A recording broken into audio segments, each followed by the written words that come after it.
All right. Good afternoon. My name is Lieutenant Andrew Smith, common spelling, Atlanta Homicide Commander. Thank you for joining us today.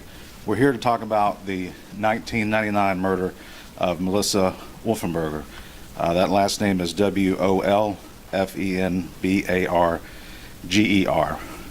Together with us today is the mother and sister of Melissa, and we just can't express how happy we are that you're joining us today for this moment.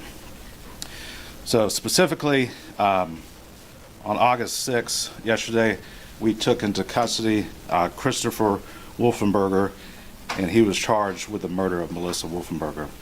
I'm going to give a brief timeline, and then I'm going to hand it over to Detective Shepard, who led this investigation. On April 29th, 1999, partial human remains were found at 858 Avon Avenue. Those remains were misidentified as a male from Twiggs County. June 3rd of 1999, additional human remains were found off of Hartford Avenue between Hartford Place and Avon Avenue. On January 2000, Melissa was reported missing by her mother in Henry County. On March 14th, 2003, Dr. Carol Terry of the Fulton County Medical Examiner's Office properly identified the remains from 858 Avon Avenue to that of Melissa Wolfenbarger. On May 25th, 2021, this case was assigned to Veteran Homicide Detective Jay Shepard, and I will pass it over to him at this point. Good morning. My name is Detective Jarian Shepard with the Homicide Unit. I'm currently assigned to our complex cold case unit within the Homicide Unit. This case was assigned to me. I was tasked with the job of going through the entire case file. At that time, we identified the things that we needed to do, which was re-interviewing witnesses, following up on additional leads, and of course the new technology that comes into place. With that, I've gathered the facts, and I collaborated with the DA's office and was able to get the facts together to come up with the probable cause to arrest Christopher Wolfenbarger. Homicide Unit, our cases, they never close. We work the case until the leads are exhausted. We pick the case up and we're able to pass it along to the next detective, which is a cold case detective, which was me. The initial detectives did a great job on it. I was able to see the case through their eyes. I picked it up from where they left off and followed up on all the leads, and was able to get it to this part where we are.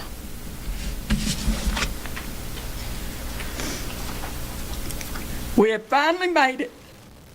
He's in custody, and now we just need to get over the last hurdle and get him convicted. I watched the news the day that the head was found, and they said on the news that it was male. And I said, okay. And it was, give the address of Avon Avenue, and I said, I thought that was on the north side of town somewhere because I'd seen an exit off 285. And I said, well, this isn't Melissa, because I watched every newscast. If anything came on any news station about a body being found, because she'd been missing 4 years. She laid in the morgue 4 years before she was identified. And that was a long, hard 4 years. I called multiple, when they said it was a female, I called multiple police departments, and I would get some firm talking to at the start of those conversations and trying to find her. And when they would find out, they would eventually say, well, this isn't your daughter. Then their tones would soften. But I don't have to watch the news anymore because we got him. He's in jail. And Lord help him, he stays there.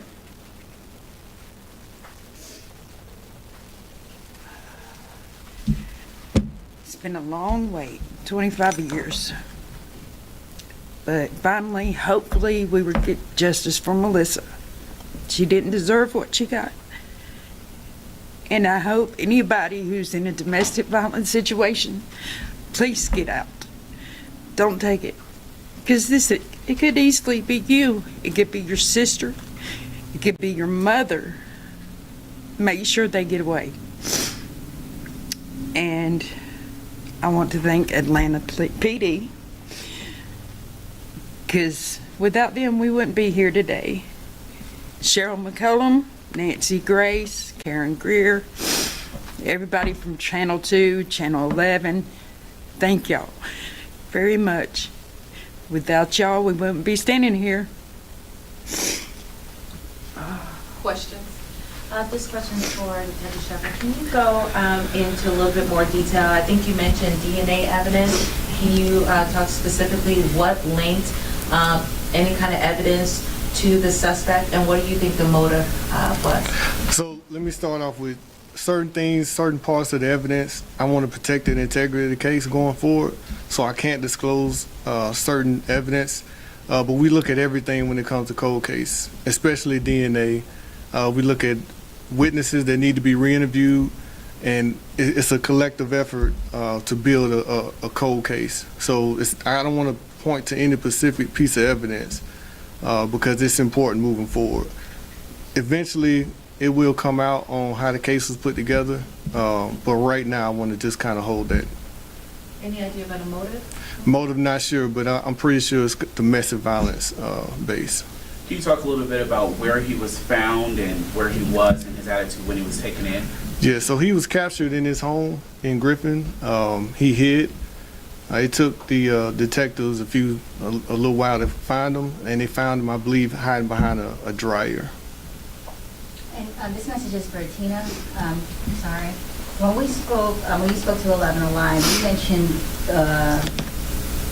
the look that this gentleman had in his face from while you guys felt he was the person responsible for a lot. Oh yeah, from day one, we knew it was Christopher. There was never, ever any doubt in our minds who did this. My mom has said, I don't know how many times, when she first met him, there was just evil in his eyes. That is so true.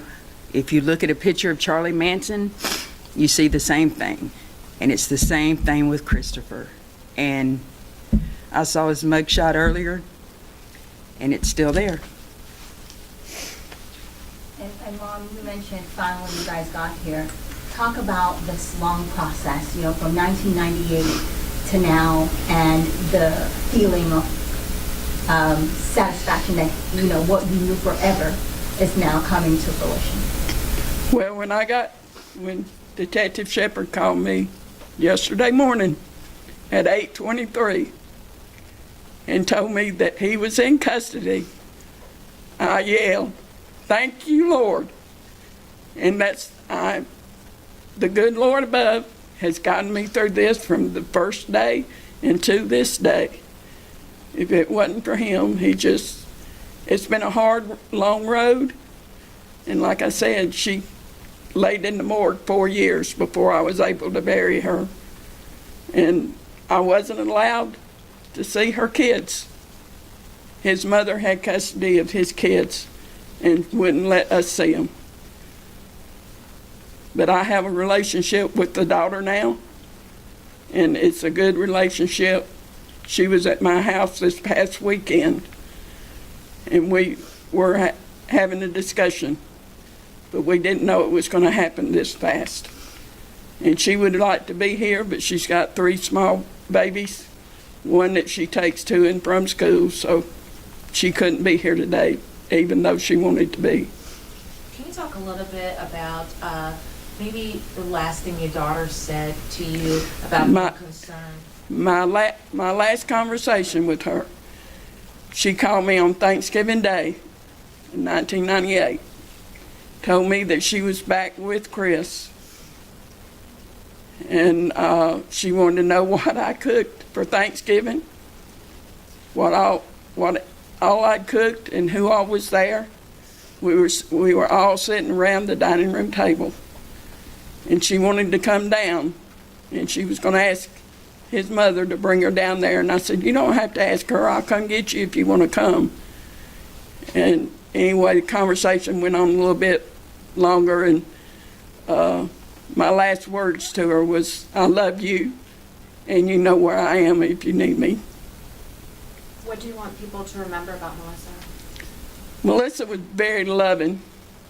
She would do, she loved you, you would know it, definitely. And she loved her kids, and there's no way on this earth that she would have left them. Because she wanted her kids. That's why she went back to him. That's why she kept going back to him. In all this time, had Christopher ever reached out to you guys? Had you ever spoken, either one of you spoken to Christopher? Never, Never. He never reached out? never, not once. Did she ever reveal or hint to anyone that she was in danger from him? I can't quite hear you. I was wondering if she ever revealed, if anybody ever had a clue that she was in danger. She had left him in the summer of '98, and she came to the house and she stayed with me, and we got both her kids back from Kathy. And when she went in front of the judge here in Atlanta on the domestic violence, because he had knocked her down on the sidewalk and dragged her by her hair down the sidewalk. And when he went in front of the judge, he asked the judge to let him talk to her alone, and she went back to him. Were you afraid then? We've been afraid for a long time, Oh, for a long time? for a long time. This question is for the detectives in this case.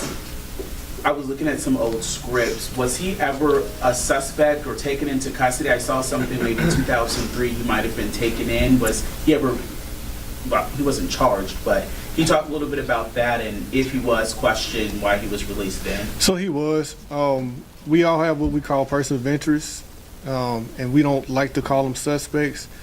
As detectives, we let the evidence guide us in the direction that we need to go. And at that time, the original detectives felt the need to interview him.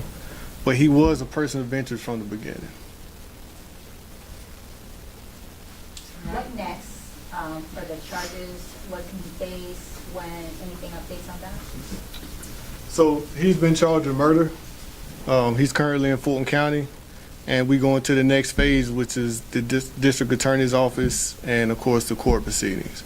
So at this point, it's going to be in that phase. I do have one last question for the mom there. Your shirt that you're wearing, was this a shirt that you had made when she first disappeared, or is this a... Yes, sir. It was. It was the first shirt I had made, and Fulton County had a deck of cards that was made also. And she was the king of diamonds, and this was on the card. And those cards were delivered to the jails in the prison system in hopes to get more information. But this is the first shirt I had made. And that's the second shirt. All right, thank you, everyone. Do you mind if we just get a picture? If you stay right there, some cameras probably want to get some video of your shirts. And you as well. Maybe you can remove the key so we can get clear. Thank you so much.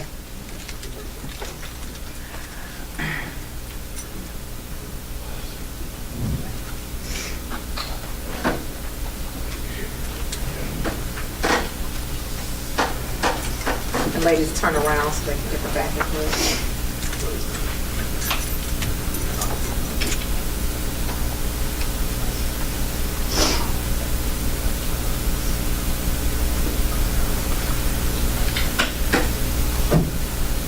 Thanks, family. Everybody good? Sure.